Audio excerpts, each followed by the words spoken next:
অনেক সময় সর্ষে বাটা দিয়ে মাছ বানাতে গেলে তেতো লাগে, কিন্তু আমি যেভাবে দেখিয়েছি সেইভাবে যদি বানান তেতো তো লাগবেই না, বরং তার টেস্ট হবে সেরার সেরা। গুড ইভিনিং এভরিওয়ান, শতাব্দীর কিচেনে আপনাদের সবাইকে স্বাগত জানাই।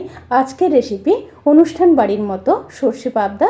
তাহলে চলুন শুরু করা যাক আজকের এই সহজ এবং সুস্বাদু রেসিপি। প্রথমে মাছগুলোকে ম্যারিনেট করে নেব। তার জন্য দিয়ে দেব পরিমাণ মতো লবণ, হাফ চামচ হলুদ গুঁড়ো,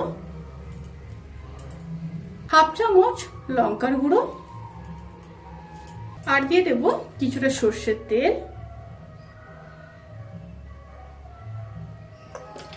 দিয়ে মাছগুলোকে ম্যারিনেট করে নেব।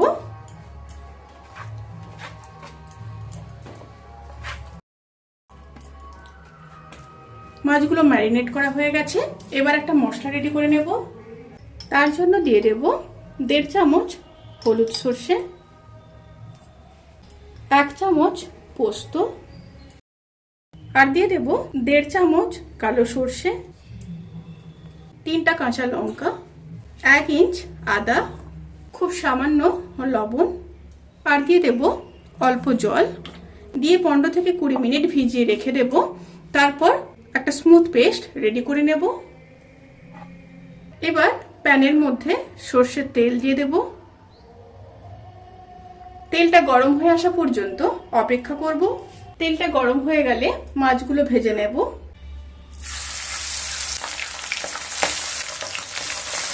একটা সাইড হয়ে গেছে, এবার উল্টে নেব।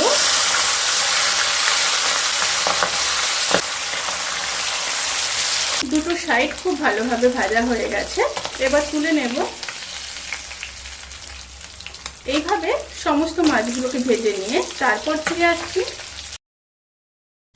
কড়াই থেকে সমস্ত তেল তুলে নিয়ে 2 চামচ মতো তেল রেখেছি। এবার ওই তেলের মধ্যে হাফ চামচ কালো জিরে দিয়ে দিলাম।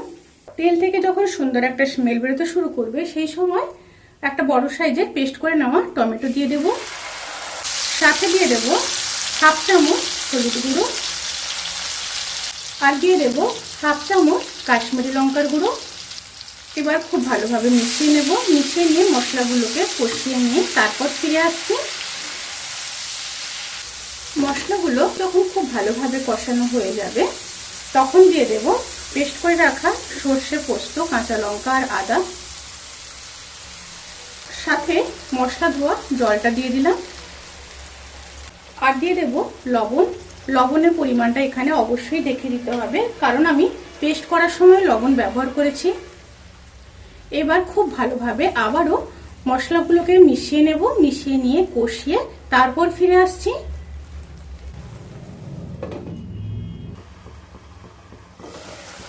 মশলাগুলো খুব ভালোভাবে কষানো হয়ে গেছে, এবার জল দিয়ে দেব। এখানে জলের পরিমাণটা আপনারা বুঝে দেবেন। আমি প্রায় 100 থেকে 150 ml মতো জল দিয়ে দেব। মিশিয়ে নিয়ে ফুটে আসা পর্যন্ত অপেক্ষা করব। তরকারিটা যখন ফুটে আসবে, খুবই সামান্য চিনি দিয়ে দেব টেস্ট ব্যালেন্স করার জন্য। এবার ভেজে রাখা মাছগুলোকে দিয়ে দেব।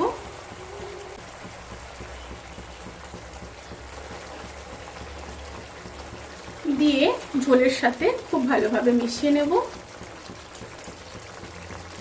এবার ঢাকা দিয়ে লো টু মিডিয়াম স্টিমে 5 মিনিট রান্না করে নেব।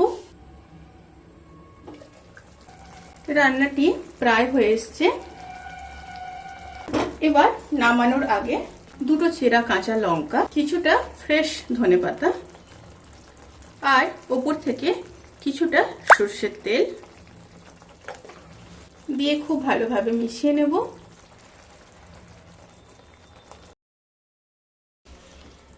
এবার গ্যাসের ফ্লেমটাকে অফ করে দেব। অফ করে ঢাকা দিয়ে 10 থেকে 15 মিনিট স্ট্যান্ডিং টাইমে রেখে তারপর সার্ভ করব, অবশ্যই গরম ভাতের সাথে। রেসিপিটি কেমন লাগলো প্লিজ কমেন্ট করে জানাতে কিন্তু ভুলবেন না। যদি ভালো লেগে থাকে তাহলে সাবস্ক্রাইব করে পাশে থাকা বেল আইকন প্রেস করে নোটিফিকেশান অল করে রাখবেন। তাতে করে আমি যত রেসিপি দেব সমস্ত লিঙ্ক আপনাদের কাছে পৌঁছে যাবে। আপনারা সবাই ভালো থাকবেন, সুস্থ থাকবেন, সাবধানে থাকবেন। আজকের মতো এই পর্যন্ত। পরের ভিডিওর জন্য অপেক্ষা করুন। টাটা।